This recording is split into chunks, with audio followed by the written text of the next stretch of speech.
Good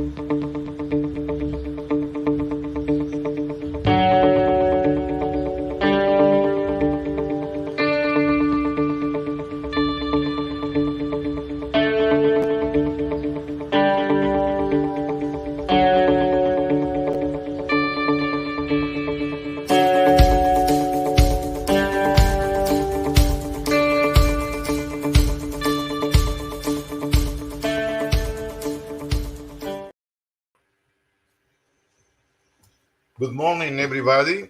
Welcome to the international seminars, Global Rivers in the Anthropocene, organized by the Graduate Program in Environmental Science, CIAMB, and the Laboratory of Geology and Physical Geography, LABOGEF, of the Federal University of Goiás. Today's speaker is Dr. Paul Hudson. Paul Hudson is an associate professor of physical geography and sustainability at Leiden University in the Netherlands. Paul is an American professor that joined Leiden University after 14 years in the Department of Geography and Environment at the University of Texas. He moved to Europe, where he started to work at Amsterdam University College before moving to the present position in Leiden University. Hudson's scientific interests concern the environmental management of rivers and water resources within coastal lowlands and deltas. He's a specialist in fluvial geomorphology, physical geography, and hydrology, and his research focuses on the role of governance in designing effective management strategies in fluvial systems. His field-based research is augmented with geomatics and analysis of satellite imagery and historic cartography. Professor Hudson's research is both disciplinary and interdisciplinary, and he has collaborated with archaeologists, biologists, geographers, historians, geologists, and engineers. Hudson has been developing research projects in the Netherlands, and particularly in the Rhine Delta, Eastern Mexico, Texas. He has extensive experience working along the lower Mississippi River in Louisiana and Mississippi State. He had got several projects funded by the U.S. National Science Foundation, Fulbright, and many other governmental agencies. Professor Hudson has provided expert advice concerning environmental water resources across a range of governmental scales, community, state, and national agencies as well, including the Dutch Parliament. Well, welcome, Paul, to our series of seminars, and please go ahead. The audience is yours. Okay, thank you, Professor Latrabase. Thank you, Edgardo. It is a pleasure to be here. Well, it's a pleasure to be part of this fascinating symposium series that you've organized around the theme of global rivers in the Anthropocene. I'm going to talk today about a range of different types of issues, management challenges associated with large rivers, large lowland rivers in the Anthropocene, recent historic changes. We're looking at a beautiful image here of the cypress swamp, typical cypress swamp in Louisiana, along the lower Mississippi River here, next to where I do some of my field research. And if I'm organized, I will get through all my slides and show you some recent data, fairly recent data from this very nice field setting here. So a little bit about the background here, perspective and key lecture objectives. The perspectives is that I am an American academic in the Netherlands. I'm from the American Deep South. This very much has shaped me, who I am. Grew up in North Florida, did my PhD in Louisiana at Louisiana State University, and that's a very distinctive type of program in terms of obviously working on the Mississippi River, but this sort of engineering geomorphology focus there. And that's really stayed with me throughout my career. also into working at Texas, and then being in the Netherlands here for the last 12 years also, just around these very hydraulic engineered lowland rivers that the Dutch are famous for. And just, you know, being an American in this, being a new world guy in this old world setting here, I'm constantly seeing things that are sort of very interesting in terms of cause and effect in geomorphology and how we think about management. So today I want to cover some of the, give you some insights into the impacts of hydraulic engineering on lowland rivers. Some of these you would be familiar with, and some of them I think maybe they might be new to you, hopefully so. We want to focus here also, especially looking at the role of sedimentology, how that needs to be taken into consideration in terms of doing proper hydraulic engineering, management of these systems. And what I find very interesting also is to think about and look at these sort of unintended consequences, which were not in the original design specifications of the plan. And with longer timescales, you know, to look at these over many decades and centuries in some cases, we can see some interesting impacts. We're looking here at lowering of the groins, as they call them, in the Netherlands, part of the Room for the River program to reduce flooding, reduce flood risk here. And so we have these typical groins, which are designed for navigation purposes, obviously.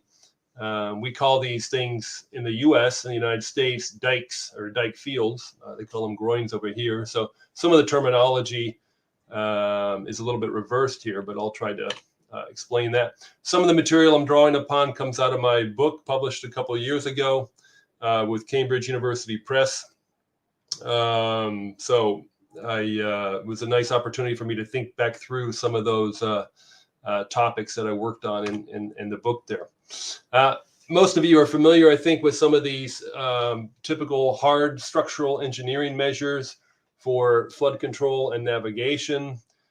We can see here, let's see if my pointer is working. Uh-oh, how do I get my pointer to work here? Should be possible, I think. Well, I'll just use the mouse here, upper left-hand corner of the groins. Here we have dams, of course. We have channel cutoffs here, meander bin cutoffs. Of course, your typical dikes or levees, as we call them. And here we have bank protection measures, concrete revetment. Also, we will look at some data from the fairly recent flood events in the lower Mississippi River in this area. So just upstream of the apex of the Delta. A very interesting location because it receives the full contribution of all the tributaries, total drainage area coming into the lower Mississippi there. And it's undergoing a lot of flooding here. Let's start off by talking about dikes or levees. Since I've been in the Netherlands, I start calling them dikes, but you know, I go back and forth. Well, some issues or problems with dikes. These seem to be very passive structures for the most part. Of course, in total volume, these are the largest human-made landforms on Earth.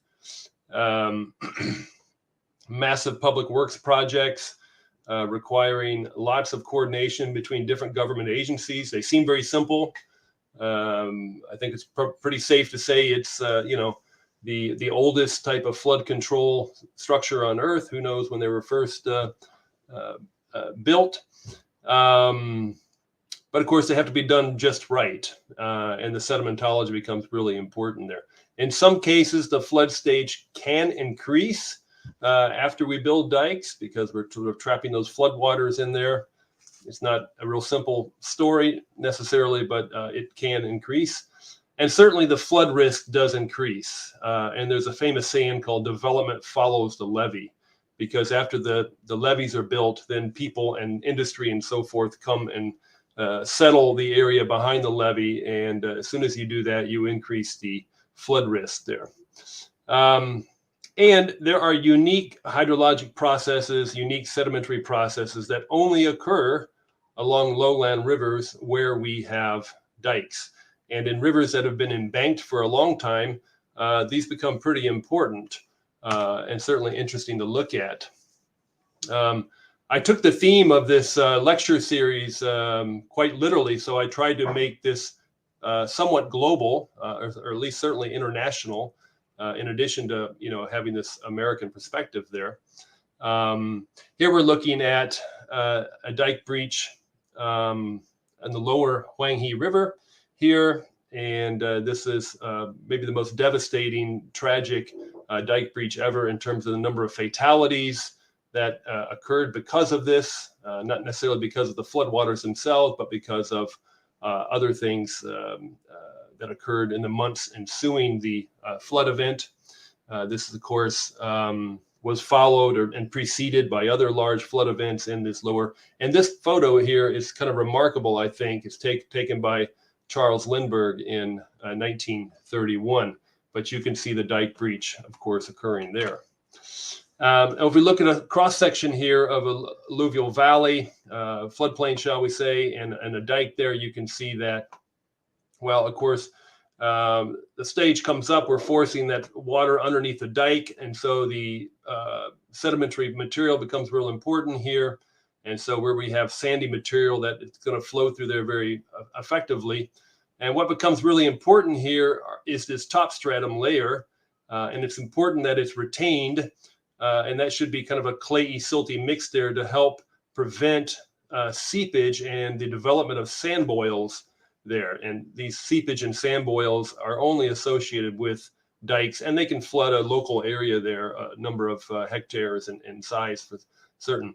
And so when we build the dike, then we also have to worry about these borrow pits and make sure that they are, within a certain distance of the dikes, and so that if they are scoured out, they're not going to threaten the integrity of the dike.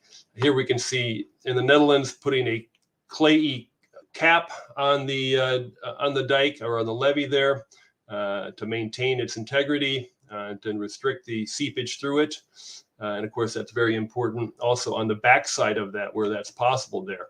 And of course, here we can see what happens as a cause of that seepage underneath the dike there, these sand boils that form. And there's a very specific type of sand boil sedimentology that also develops on the backside of these that is distinctive from the, let's say, the in situ floodplain deposits here. Here we have a type of feature, and I believe when I took this photo in 2010, Professor Latrabase was standing right beside me. I think that's true. But this is a borrow pit. These are pretty ubiquitous along these embanked floodplains. And in some areas, it's interesting because they provide additional, let's say, green habitat or environmental ecosystem, eco-friendly habitat, even though that wasn't their intention when they were initially developed. And so these can be quite large along larger rivers. So this is a good example of that here. Here we have failure of a dike after a flood event, after an event in 1983 along the lower Mississippi. And so, when we think about the failure of a dike, it's not always because they're overtopped or breached. They can be undermined. And so when we think about flood management using dikes or levees, then we also have to think about river channel management. So we have to manage the banks and prevent them from overtopping. And this occurred in the lowermost portions of the Mississippi River here in the Delta area, where the channel is incised into Pleistocene clayey deposits. And so it really restricts it. So it doesn't move around too much. But in this case, what happened was that it scoured out, the event was big enough to scour out the bed of the channel, and that caused a mass failure event here of the levee. In terms of the breaching the dike itself, then we get unique splay-like features, so sandy, coarse sedimentary features along the margins of the dikes every time this occurs here. So for dikes or levees that have been in place for a very long time, then you can imagine then that splayy, sandy, course, sediment along the margins of that embankment or in the margins of that dike becomes a very common, conspicuous part of the floodplain sedimentology there that wouldn't exist without the presence of the dikes. And of course, one of the things that happens there also is we get a scour hole that develops there. The size of that is very much dependent upon the underlying sedimentology. If we have sandy deposits, that's quickly scoured out, especially if a little bit of the dike is maintained, because that creates a slope here, and that slope is very important to the energy available to scour out that dike hole. And these become then conspicuous parts of the floodplain environment here. Here we are skipping to the Netherlands and looking at these famous flood events that occurred in the 1400s, 1421 to 1423. They call them the St. Elizabeth Day floods here. And many of the dikes were just breached there, and we can still see their presence upon the landscape. So here we have, for example, where we have the splay that formed here from that, associated with that flood event. This map is from the 1600s, I believe, something like that. And this splay was developed here because of the embankment. And we can look in older maps. Here is a 1751. We still see this sort of delta-like splay that formed here.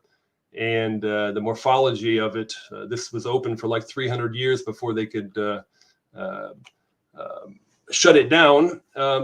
It's still very much present today. And so today this is a interesting nature preserve, very distinctive in the Netherlands. It's a national park.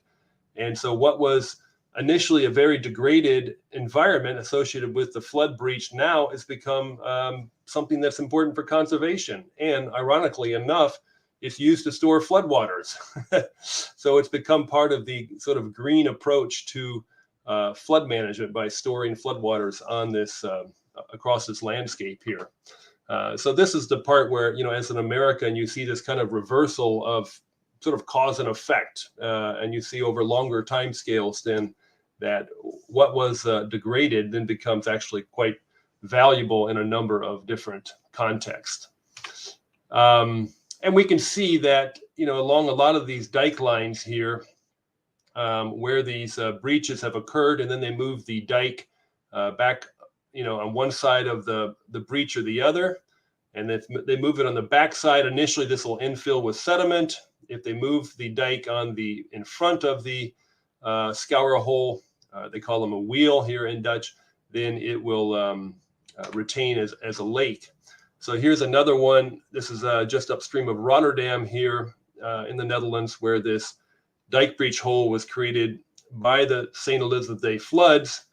Here it's been infilled with sediment and wetlands here, and here it's open and become this nice sort of habitat. In this case, it's a nature preserve here, but a lot of times they'll be used for recreational purposes or something. And in the context of a very, very intensively humanized landscape, then these become an important part of the, let's say, the natural landscape, if you will call it that. So in the Netherlands, we have this sort of Dutch landscape, typical, you know, iconic landscape, and these are very much a part of that. Other ways in which the dikes might be breached would be by big icebergs that form, especially when farmers would build these sort of groins, and that would make the water very shallow. It causes the water to freeze very quickly, and then it piles up, and you get these large icebergs that form along the banks or along the dikes or levees there. And of course, these can burst, and you can get very traumatic floods from that. And there's some fantastic art that depicts these events for many of these floods. And here we're looking at a map showing all of the different dike breaches between 1700 and 1950. You can see these little circles. So you can see here, this is right near, just downstream of the German-Dutch border here. You know, this is an area here where we get a sharp reduction in the slope. And so it's just known for all its flood events. Interestingly enough, what happened there also is all those flood events brought that silty or sediment there, and it's just the right conditions for supporting horticulture. And so we have very, this sort of typical orchards, pears, apples, and so forth that are very, let's say, valuable as a commodity and exported at a high cost here. Because those flood deposits provided the type of sediments, just a little bit siltier, a little bit that drained a little bit better there, that created a good growing opportunity for them. Another breach here. This is New Orleans coming to the Mississippi here. New Orleans Hurricane Katrina in 2005. And just pointing out that, this was not overtopped. It was pushed laterally. And the reason why that could occur is because they did not, the Corps of Engineers, go deep enough down into the sedimentology when they were constructing these flood walls here and these levees. And so there was a peat layer there. This has been well documented. And where that peat contact with the clay, it just slipped and it was pushed laterally there. So again, the importance of the sedimentology when these types of structures are being designed. If we look at, and this event, of course, was, just landmark in terms of management in the United States, because it reminded us, or it revealed that we really knew very little about our levee system, in terms of who's responsible for it, what are the conditions of it, what's the quality of it, how old are they, et cetera, et cetera. We had very poor data on that. There wasn't a single place. So Congress passed an act that requires the Corps of Engineers now to create a national levee database so that we know exactly how old the levees are and what conditions they are, who's in charge of them. And it's quite complicated, but, it turns out that, a lot of these levees are just not documented at all because they've passed hands from state to federal, federal to state, and so forth and so on. I highlight 1963 here in terms of the, because this is the year in which we had the most number of levees constructed, or in the United States here. So we've got thousands of kilometers of levees in the United States, 45,000 in the database. A recent study published in the AGU by Knox shows that, they used machine learning and remote sensing technologies here to find all these other levees that were not in the database there. And so this number is actually much larger than this number that's in the official database there. The average age of the levees in 2020, when I delved into the database, was 57 years old. So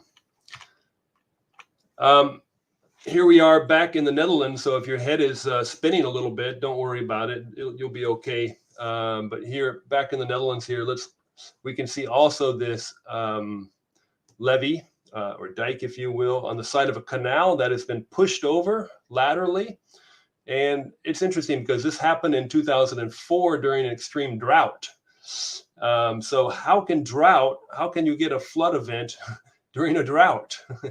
Well, what happens is that because in the Delta here, a lot of the dikes are actually made up out of peat, organic material. And when it gets very dry, of these drought conditions, then the peat cracks. And when it cracks, of course, it's weakened. And so the waters that were in this canal then were able to just push the dike aside, just push the levee aside here, and caused a rupture, and all the water from the canal just emptied into the surrounding landscape and created a disaster. But this is a flood event that happened during a drought.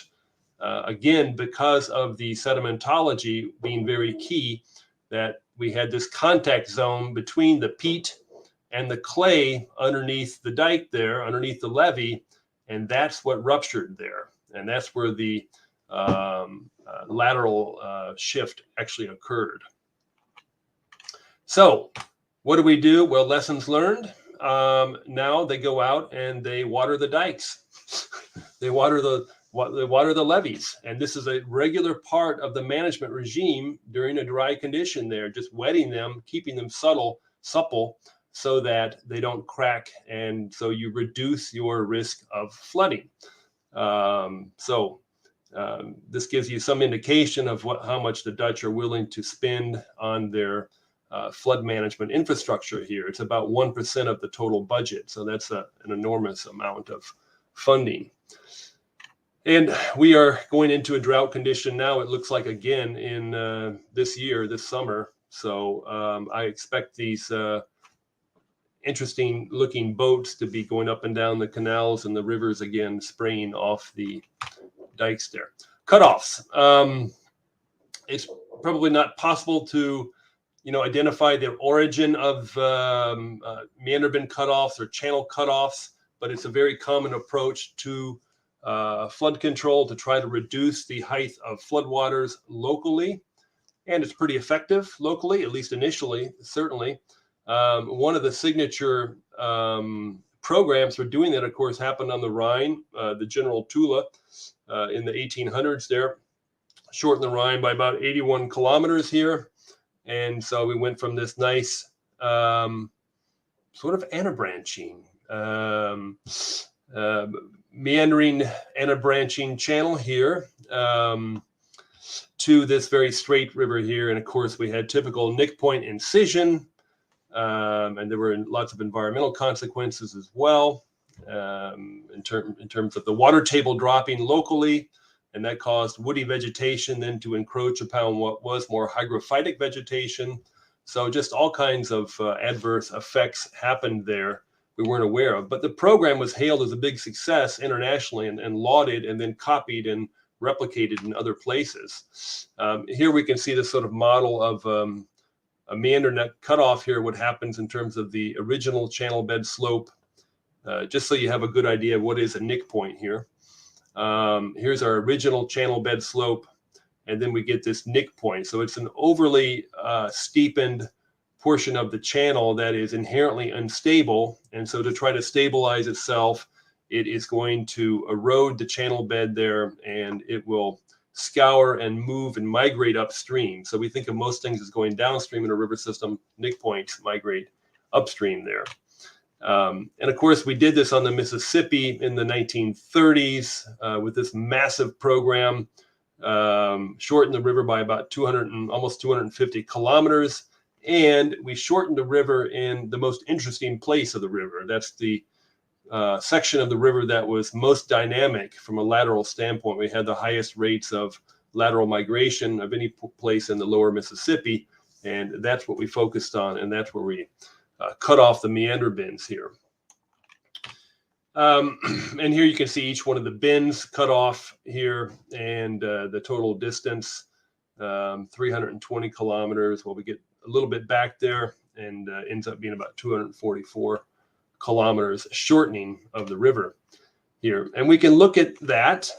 You can see here, of course, overlaying different hydrographic surveys, and we can digitize it and so forth. And we can look at the thalweg of the channel. That's the deepest part of the channel, and see how much incision has occurred by overlaying these different hydrographic surveys from different periods here. And here, for example, 1948 to 1999, we can see that, in 1999 here, it was about 5 meters lower or so, 3.5 to 5 meters lower than it had been. Well, that's, of course, going to be very nice for your stage levels. And so it drops them down. And here we can see the stage, or the height of the water for different discharge magnitudes here. And from the late 1800s or mid 1800s, shall we say, going into this period here when the cutoffs were developed. And you can see just a very abrupt, immediate effect of these cutoffs and the channel bed incision occurring because of the nick points. And it lowered the stages quite a bit, especially on these higher discharge levels. So good thing for flood control, right? Of course, that has longer term consequences, and we'll come back and talk about some of those later on. I thought this was interesting. It was a study done in the Ucayali, and they documented local people using very simple tools to shorten the river. And you can see the before and after there. This is 1996. This is just a Google Earth image that I put together there, 1996. And here we have 2016, and you can see all of the reduction in the channel. So that's a big reduction there over such a small distance there. And the authors of this study, Coombs et al., 2009, contend that, they show a little bit of data here suggesting that, the stage levels, this is taken from downstream of the cutoff here. We saw a sort of wedge of sediment kind of work its way downstream because of the nick point creating all this erosion, and it moved downstream. And so the low flows were higher, and the high flows became a little bit higher there as well. Well, about half a meter or so. So, half a meter, 1 meter, that's in the context of a floodplain, that's very significant. So they saw reduced flooding upstream, and they saw increased flooding downstream of where this was put in there. And of course, it raised the question about, okay, if local people can do these with simple tools, how pervasive is this? We're indigenous people also doing the same thing, and is a river like the Amazon highly anthropogenic there? And I'd like to talk to Professor Latravace about this at some point here. Let's look at dams here, and certainly that's a topic of great interest across a variety of disciplines. And globally, of course, it's pretty well known that there's a couple of trends here that places such as China, India, U.S., and Europe, built a lot of dams in the 1900s, and in the 2000s then is when we really see the boom in dam construction in Southeast Asia, South America, and in Europe within the Balkans area here, which is pretty troubling because of the it's very tectonically active in the Balkans, so that has me kind of concerned there. Otherwise, you don't see a lot of new dam construction in U.S. or Europe there. And a key thing here, a key problem here is the fragmentation of the river systems here. So this is a study by Grill et al. Showing this river fragmentation index. And that's the degree that a river basin has been impeded by a structural barrier here. And we've got something like 48% or so globally of these rivers then that are impacted. And we have the river regulation index. That's the proportion of a river's annual flow that is withheld by a reservoir there. So that's also expected to increase here, or is increasing with the construction of these new this dam boom happening right now in Southeast Asia and South America. Of course, you can see these global trends are interesting, but of course, in some ways they're not interesting because it masks over all the variability and the stuff that's actually interesting because it plays out very differently from basin to basin. So the Amazon, they just can't, you can't hold a lot of that water. So these are flow over dams for the most part. And so it's not increasing that much despite all the new dams. River fragmentation is, but the impoundment less so.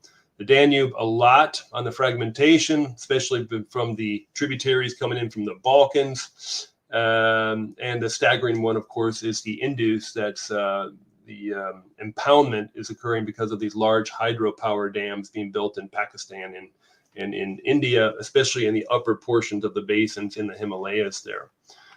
So that's a big thing to come.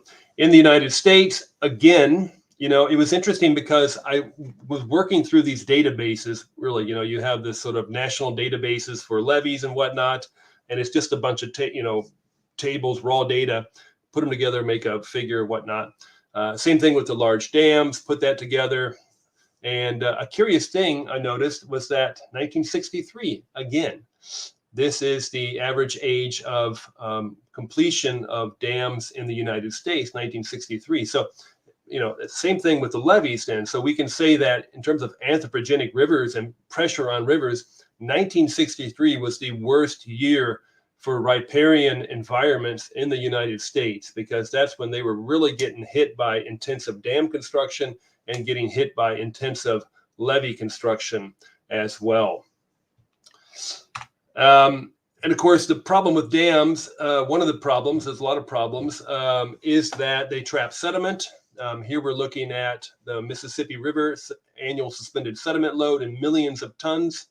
And we're looking at how that declines here. This is from Mead and Moody, 2010, famous study here.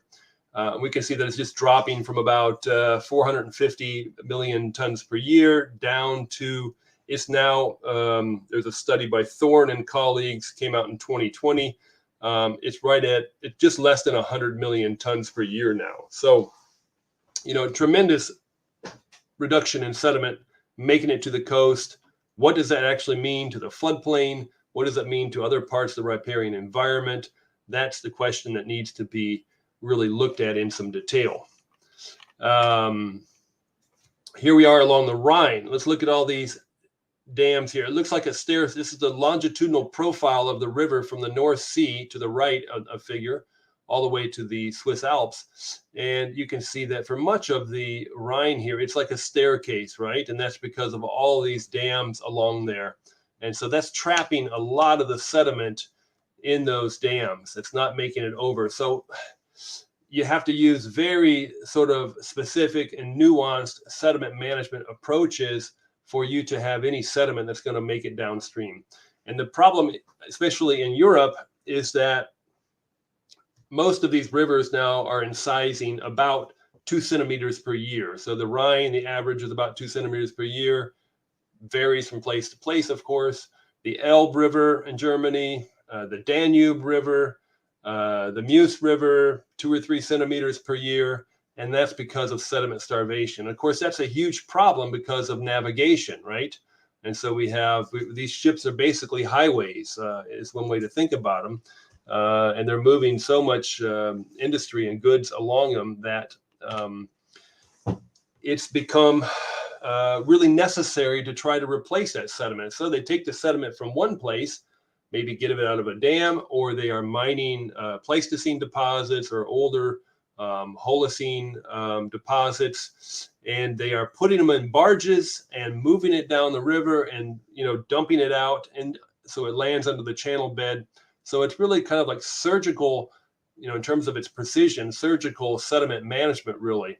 And then so to think very carefully about the size of the sediment. Is it going to be mobilized and moved downstream, or do we want to just patch up some holes right here? And the danger, of course, is if we don't do this, then the channel continues to deepen and in size, and then it undermines the infrastructure, and then you're not going to be able to use it for navigation. We're not doing that in a lot of other places that I know about. I think Europe, it's become a part of the normal management regime for a number of these sort of large European rivers, but I don't know of a lot of other places where they're doing this. They're not doing this in the Mississippi, to my knowledge here. Groins, or dike fields, if we call them in the United States here, you can see them extending out into the river here. Of course, they're trapping sediment. They work very effectively, but then you get new land created here. So here's some islands that are created along the Mississippi. This is the lower Mississippi here. Vegetated land, that's riparian land that's created. And if we look at all this these new islands that are created in the river here, it's actually quite substantial in terms of it. And we can start to look at how these islands can develop and evolve over time. And of course, the question will be, from a management perspective, what do we do with them? Do we want them there? Can we use this sediment for something else? Maybe in the Netherlands, they would just, cut these apart, dredge them, and they would use them. We haven't done that in the United States yet. Here we can use old historic maps, you see, and sort of document when these islands started to appear, first as channel bars, and then at some point they become vegetated. The cumulative area of islands in between 1965 and 2015 has increased quite a bit here. So from about just over 115, 120 square kilometers to over 200 square kilometers now of new of land that's created here. So here are the numbers again, just presented a little bit differently here. The number of islands has increased quite a bit.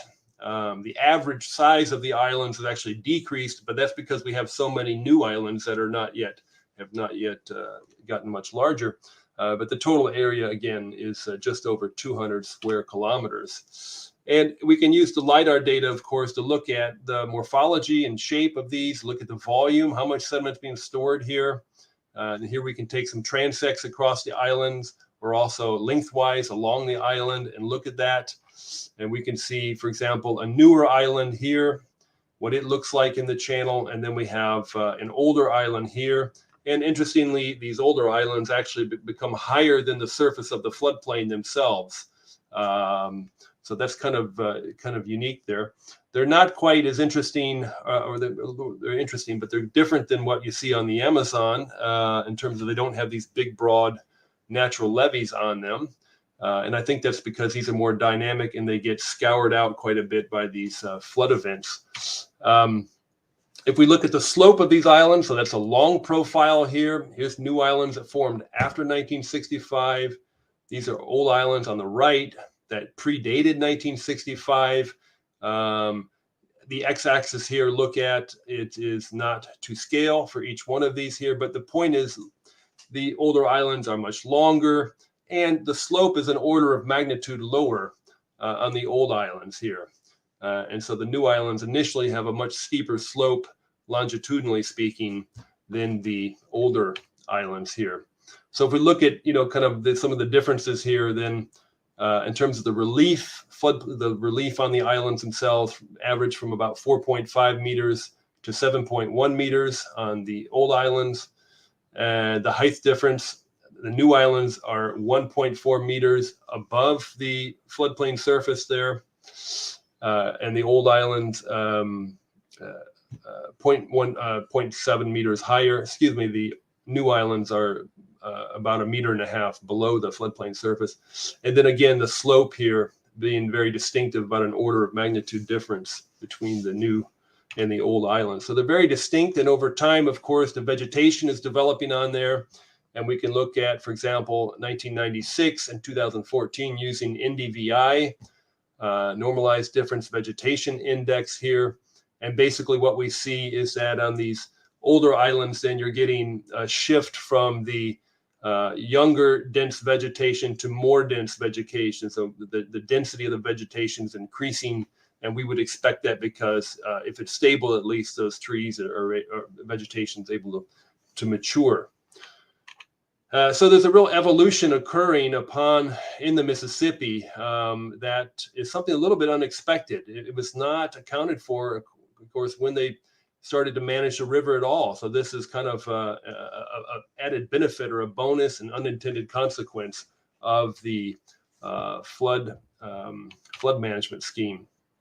In terms of the volume here, of course, we can use a LiDAR. This is low-hanging fruit, quite easy to do in a GIS context here.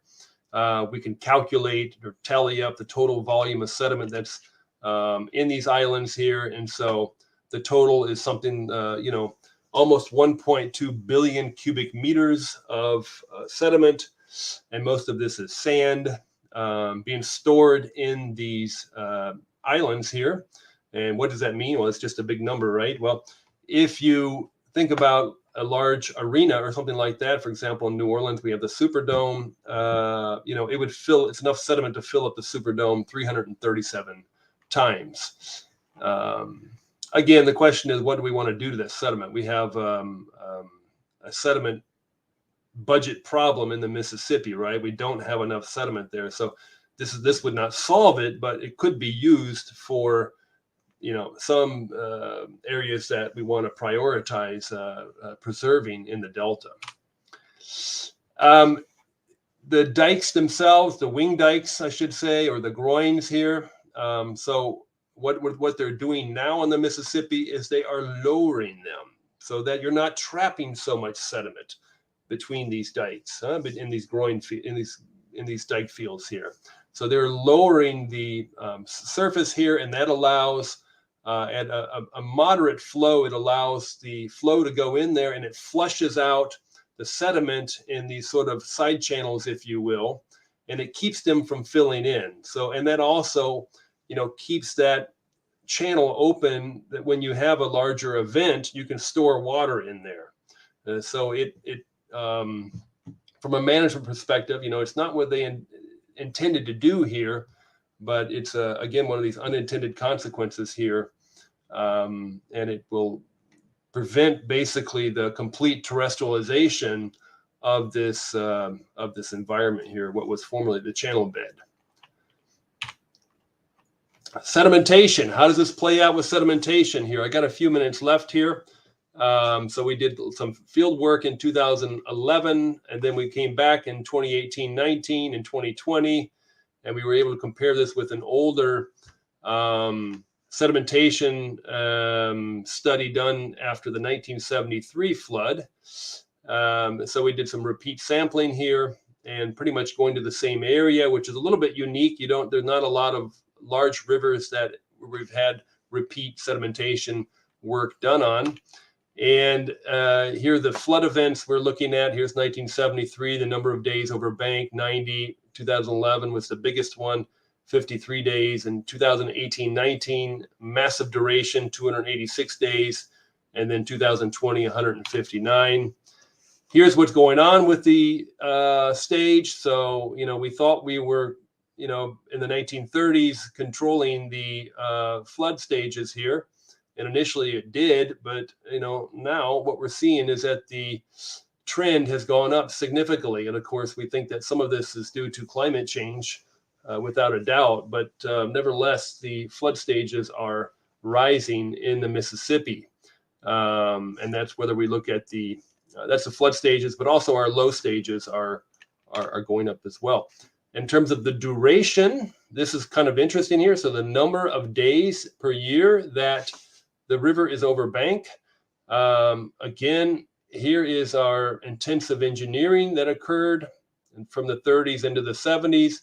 And we had, number of years when we have no flood at all. And then something changed right here in the 1970s where, we have really increased, our flood regime has really changed here over the last 40 years. And some of the largest floods or longest floods have occurred just recently. So that's a big issue and something we have to grapple with here. If we look at the Bonnie Carey spillway just upstream of New Orleans, and that's to really save New Orleans from being flooded out here, from 1937 to 2008, we only opened it every 10 years to relieve the Mississippi River there.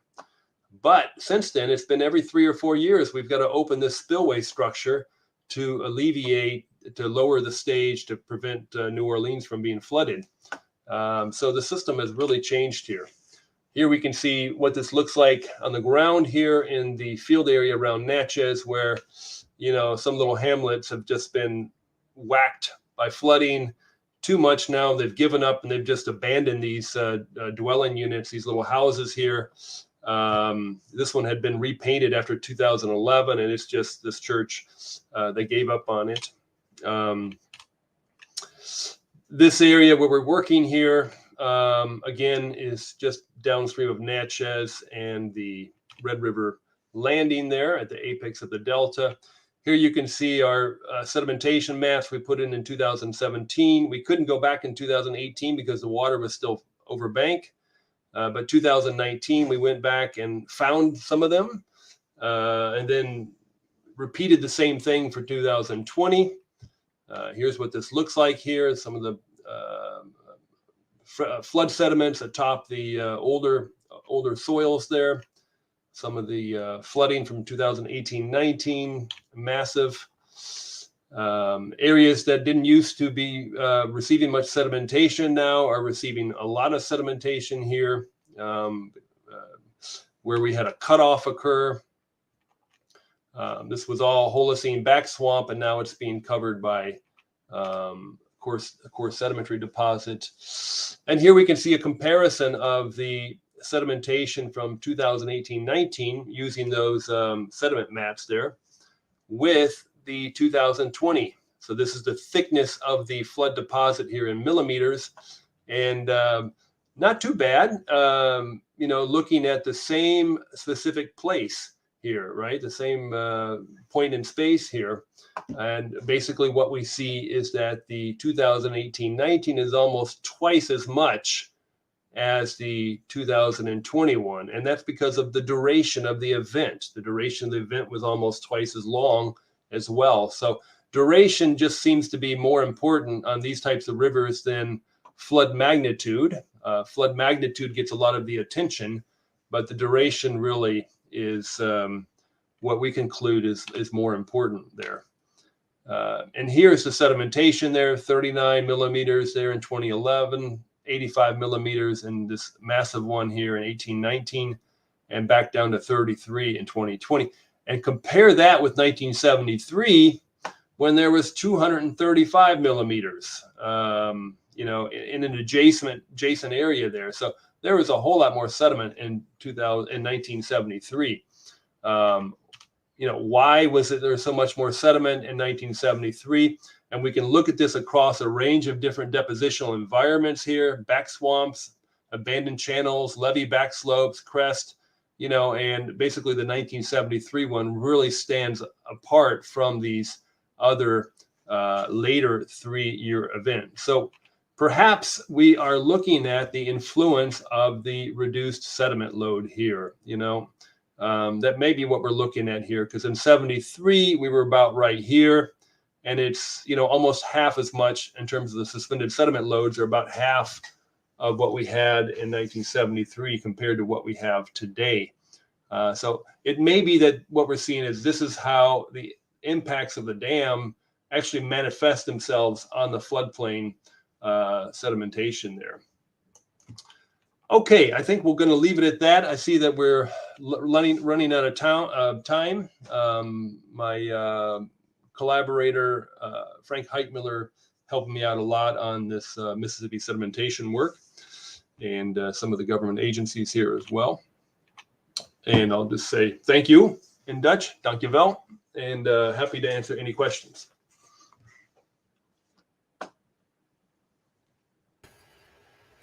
Thank you very much, Paul, for this amazing and super pedagogic also talk. We have been learning a lot about these issues. Let's see if we have some questions from the audience.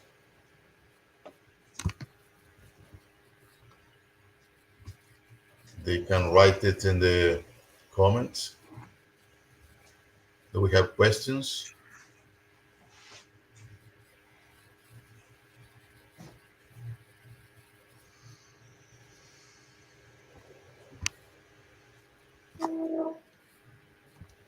Question, please. Preguntas.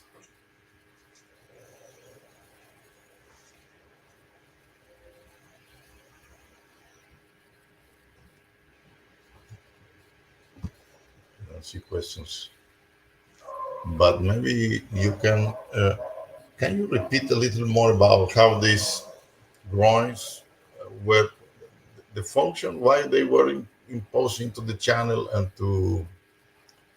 to create this, and this island were created? What was the groins? Yeah, they're put in there for navigation. It's a very typical type of structure, right? And they work because they basically they focus the velocity in the center of the channel, and it becomes, you get more of a self-scouring channel, and then you reduce your dredging, so that's good. But then you get reduced the velocity along the margins there, and so that's why you start to trap sediment there between these groin fields. And eventually what happens is that all becomes riparian. If we look at this over longer periods of time, I didn't show you, but we can look at this on the Rhine River, for example. And the Rhine River is much narrower now than it used to be, because these groins and because the trapping of the sediment. It used to be more of a kind of a braided river, right? I mean, all these islands and so forth along there, and it was moving back and forth. The natural morphology of the so this is just one point in the evolution, and the idea here is that we have a snapshot of a moving picture, right? And now we're looking at it as it's sort of evolving towards that riparian, vegetated, anthropogenic, very anthropogenic type of environment. Have some questions. Oh, we got a question here.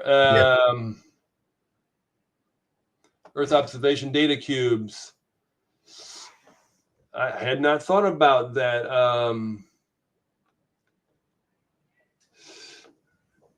I don't know about Earth observation data cubes, actually.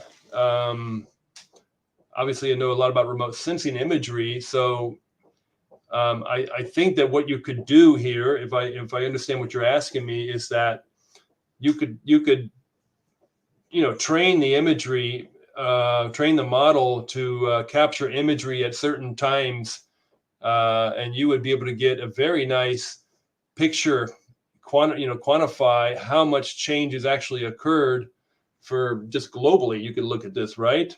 You just have to identify those rivers that have started to be engineered by this kind of measure there, and it should be the case that you could train the model to just calculate you could use NDVI, you could use some index from remote sensing to come up with that. But I haven't done that very much myself, other than look at the NDVI signature of those specific islands. And so that was kind of a manual approach of doing that. It wouldn't surprise me if somebody's already done that. I don't know. I hope I answered your question there. I have another questions. Can you put it one? Is how different are the unitary discharge between the Mississippi and Rhine? Yeah, they are. So the average discharge of the Rhine is about 2,100 cubic meters per second. The average discharge of the Mississippi, I think that's 16.5 or 17,000 cubic meters per second. So the Mississippi is an order of magnitude higher than the Rhine. What about the areas? Yeah. Oh, between the discharge per area, I don't know that number off the top of my head, but somebody could probably do it. Just back of the envelope calculation. The drainage area of the Rhine is 185,000 square kilometers, and the Mississippi is 3.2 million square kilometers. So a lot more discharge per unit area, right, coming out of the Rhine, and without doing the calculation. Thank you. I have another question by Helen Lima de Andrade. Is there any assessment of the ecosystem services provided by the dikes on the landscape context? And by dikes, do you mean levees or do you mean groins? Levees. Levees. That's very interesting. I don't know that anybody's done that, actually, in part because we have this view of, it's just being degraded and it's not worth anything. I have seen some fisheries studies by biologists, doing inventories of, the biodiversity and so forth of different of these borrow pit ponds associated with the dikes. There's lots of that for the Mississippi, certainly. In terms of quantifying the ecosystem services, I haven't seen anything like that. If you find out, let me know. Yeah, I remember you also did a study years ago about the alligator distribution or something like that, and also regarding this structure, right? Yeah, so the alligator gar, yeah, and the borrow pits provide a good habitat for them because they're sort of shallow and it's warm and it's ideal for their spawning and as a hatchery basically for the alligator gar, and that's kind of a keystone species. It's a very large type of fish located along the these low rivers.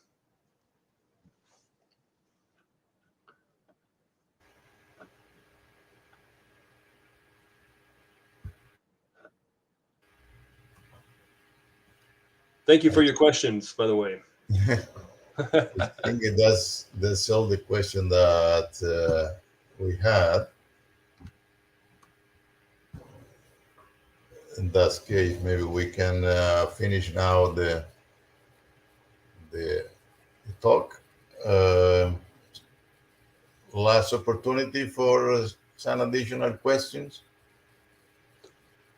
You can always send me an email. I'm happy to follow up. I guess you will provide that, Edgardo, to the group. Yeah, that should be great. And well, I think we don't have more questions now, Paul. I would like to thank you once again in the name of the organizing committee, Professor Maxi Bayer, Professor Carla Faria, for accepting our invitation. It has been an amazing talk. It's going to be recorded so everybody can watch it in the YouTube channel of the University of Goiás. So thank you also to all the people that participated of this seminar and for your questions as well. We hope you can still participate in our future seminars. We have people from all over the world, big specialists with a lot of experience like Paul Hudson. So thank you once again and see you next time. Thank you, everybody.